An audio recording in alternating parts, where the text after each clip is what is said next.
ରାଧେ ରାଧେ। ମୁଁ ବର୍ତ୍ତମାନ ଡ୍ୟୁଟି ସାରି ବର୍ତ୍ତମାନ ଯାଉଛି ଆମର ଜଣେ ପେସେଣ୍ଟ ଆସୁଛନ୍ତି, ତ ମୁଁ ଆଗେ ତାକୁ ରିସିଭ୍ କରିବା ପାଇଁ ସେ ହେଲେ ଗରିବ ଲୋକ ଜଣେ, ତାଙ୍କର ପରିବାର ଲୋକ କେହି ନାହାନ୍ତି, ଜଣକ ବୟସ୍କ ଲୋକ। ତ ମୁଁ ତାଙ୍କୁ ଆମ PHC ହସ୍ପିଟାଲରେ ତାଙ୍କୁ ଆଡ଼ମିସନ୍ କରେଇଲି। ଆଉ କ'ଣ କରିବା, ଆମ ଜୀବନର ପରର ଉପକାର କରିବା ପାଇଁ ଭଗବାନ ଆମକୁ ପଠାଇଛନ୍ତି।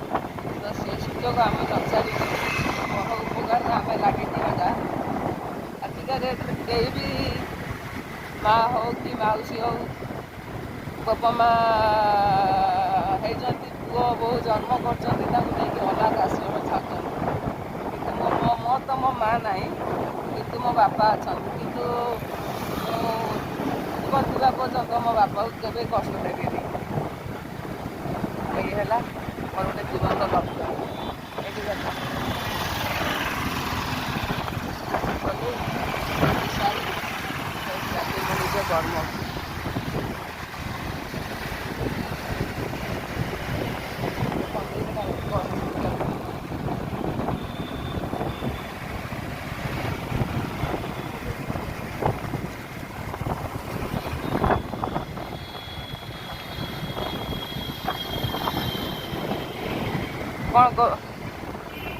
କ'ଣ କରୁଛି କମେଣ୍ଟରେ କୁହନ୍ତୁ, ଏଇଟା ଭଲ କରୁଛି ନା ମନ୍ଦ କରୁଛି। ଆଜିକା ରେଟ୍ରେ କିଏ କାହା ପାଇଁ ଅନଉନାହାନ୍ତି, କିନ୍ତୁ ମୁଁ ପରର ସେବା କରିବା ପାଇଁ ଜୟ ଜଗନ୍ନାଥ ଭଗବାନ ମୋତେ ପଠାଇଛନ୍ତି। ପର ଉପକାର କରି ମୋ ଦିନ ସରିଯାଉ।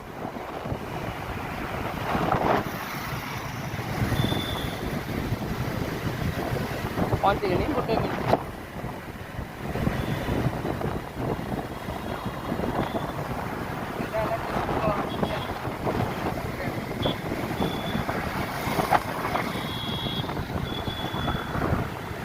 ଫାଇନାଲି ମୁଁ ପହଞ୍ଚିଗଲି କଳ ହସ୍ପିଟାଲ।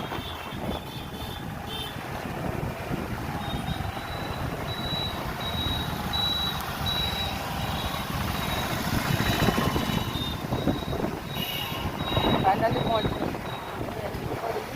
ଗାଡ଼ି ପାର୍କିଂରେ ରଖିବି, ତ ସେ ମାଉସୀ ଯେଉଁଠି ଅଛନ୍ତି ମୁଁ ତାକୁ ଯାଇକିରି ରିସିଭ୍ କରିବି।